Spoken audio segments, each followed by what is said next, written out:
প্রিয়ন, কেমন আছো তোমরা? আশা করব অনেক ভালো আছো। আমরাও কিন্তু অনেক ভালো আছি। আজ রিম্পা চন্দনার রান্নাঘরে কিন্তু আবারও চলে এসেছি তোমাদের সঙ্গে।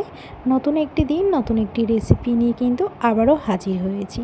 তো বন্ধুরা, আজকে নিয়ে এসেছি দারুণ একটি রেসিপি, শাইটিং মাছের কিন্তু ঝাল। তো এই শাইটিং মাছের ঝাল আমরা কিভাবে করব সেটি কিন্তু আজকে তোমাদের সঙ্গে শেয়ার করছি।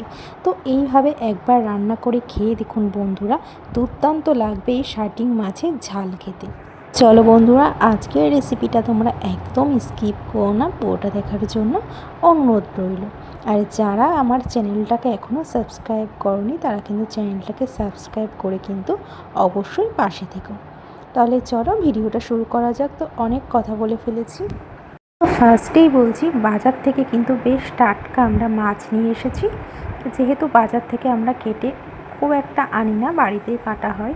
এই যে মাছগুলো দেখুন, বেশ টাটকা ছিল। এবার মাছটাকে কিন্তু আমি এখানে কেটে নিচ্ছি। এই যে মাছটাকে আমি ভালো করে কিন্তু কেটে নিচ্ছি। বেশ অনেকগুলোই ছিল। আর এই মাছের ঝাল খেতে যে কী ভালো লাগে বন্ধুরা, তোমরা কিন্তু বাড়িতে না করলে একদমই বুঝতে পারবে না। তো আমি এখানে খুব ভালো করে মাছটাকে এই যে কেটে নিচ্ছি।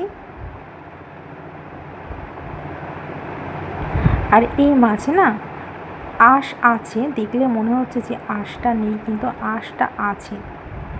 একটু ভালো করে ছাড়িয়ে নিলেই কিন্তু আঁশটা বের হয়ে যাবে। আর এই যে আমি এখানে পরিষ্কার করে কিন্তু জল দিয়ে ধুয়ে নিচ্ছি। এই যে মাছটা আমাদের পরিষ্কার করে কিন্তু ধুয়ে নেওয়া হয়ে গেছে।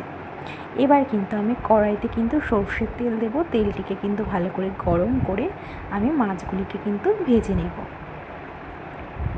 এবার মাছের মধ্যে আমি লবণ আর হলুদ দিয়ে মাছগুলিকে খুব ভালো করে কিন্তু হাত দিয়ে আমি মেখে নেব। তো দেখো, মাছগুলি কিন্তু মাখা হচ্ছে। এইভাবে মেখে নিলে লবণ হলুদ কিন্তু মাছের মধ্যে খুব ভালোভাবে ঢুকে যাবে। তো আমি খুব ভালোভাবে মাছটিকে কিন্তু মেখে নিয়েছি লবণ হলুদ। এবার এদিকে কড়াইতে তেলটাও গরম হয়ে গেছে। এবার আমি মাছগুলিকে কিন্তু এক এক করে কিন্তু ভেজে নেব। এবার আমি মাছগুলিকে এক এক করে কিন্তু ছেড়ে দিচ্ছি কড়াইতে।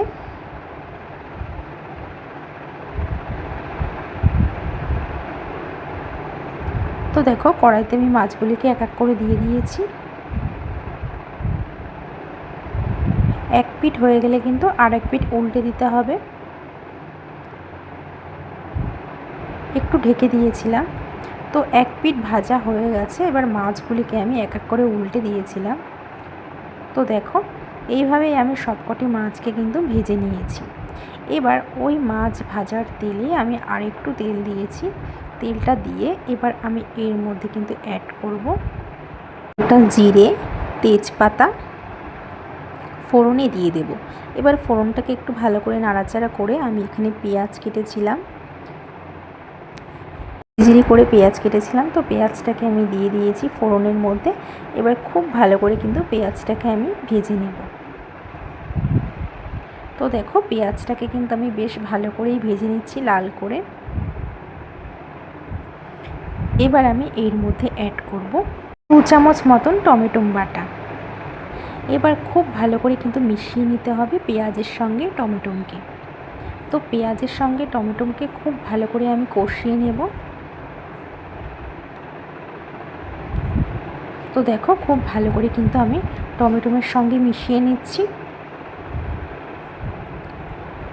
এবার টমেটোমের কিন্তু গন্ধটা চলে গেলে কিন্তু আমি এখানে দিয়ে দেব আদা আর কাঁচা লঙ্কাটা কিন্তু বাটা আমি দিয়ে দেব। এবার খুব ভালোভাবে কিন্তু আমি সব কিছুর সঙ্গে মিশিয়ে নেব। আর খুব ভালো করে আমি মশলাটাকে কষিয়ে নেব। তো খুব ভালো করে কিন্তু কষিয়ে নিতে হবে। আমি এখানে সব কিছু কিন্তু খুব ভালো করে কিন্তু কষিয়ে নিচ্ছি। এবার আমি এর মধ্যে অ্যাড করব লবণ স্বাদের জন্য, হলুদ, আর এখানে ঝাল লঙ্কার গুঁড়ো, আর আমি এখানে ধনের গুঁড়ো দিয়েছি।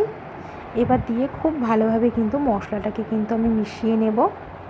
তো খুব ভালো করে কিন্তু আমি মশলাটাকে কিন্তু কষিয়ে নিচ্ছি। মশলা থেকে তেল ছাড়তে শুরু করলে আমি কিন্তু এর মধ্যে দুটো চেরা কাঁচা লঙ্কা দিয়ে আমি খুব ভালোভাবে কিন্তু আবারও কিন্তু কষিয়ে নেব। আর এই কষানোটা কিন্তু মেইন বন্ধুরা, কষানো ভালো না হলে কিন্তু রান্না কিন্তু একদমই ভালো লাগবে না। তো এবার কিন্তু আমি একটু ঢেকে দেব কিছুক্ষণের জন্য। কিছুক্ষণ বাদে ঢাকনা তুলে আবারও আমি খুব ভালো করে কষিয়ে নেব।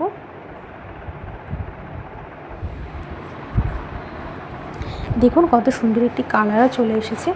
এবার আমি কিন্তু এর উপরে কিছু ধনেপাতা কুচি দিয়ে দেব। আর ধনেপাতা কুচি দিলে দারুণ লাগে খেতে।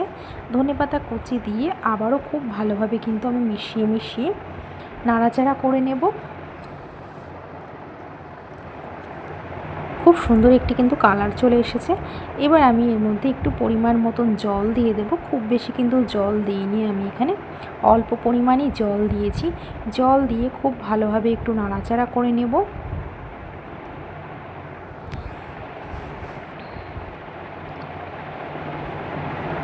তো খুব ভালোভাবে নাড়াচাড়া করে নিয়েছি। এবার ভেজে রাখা শাইটিং মাছগুলিকে কিন্তু আমি দিয়ে দেব।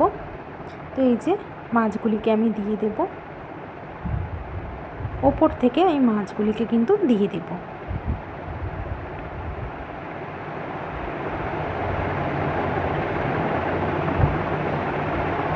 তো এই যে মাছগুলিকে কিন্তু আমি দিয়ে দিয়েছি। এবার একটু ভালো করে কিন্তু নাড়াচাড়া করে নেব। আর এখানে জলের পরিমাণটা কিন্তু আমি খুবই কম দিয়েছি, খুব বেশি কিন্তু আমি এখানে জল ব্যবহার করিনি, অল্প পরিমাণে কিন্তু জল দিয়েছি। তো খুব ভালোভাবে নাড়াচাড়া করে আমি কিছুক্ষণের জন্য ঢেকে রেখেছিলাম। তো 5 মিনিট বাদে ঢাকনা তুলে আবারও একটু ভালো করে নাড়াচাড়া করে নিয়েছি। দেখুন কত সুন্দর একটি কালার চলে এসেছে, কিন্তু খেতে মন চাইছে। তো এবার খুব ভালোভাবে একটু মিশিয়ে নাড়াচাড়া করে নিচ্ছি।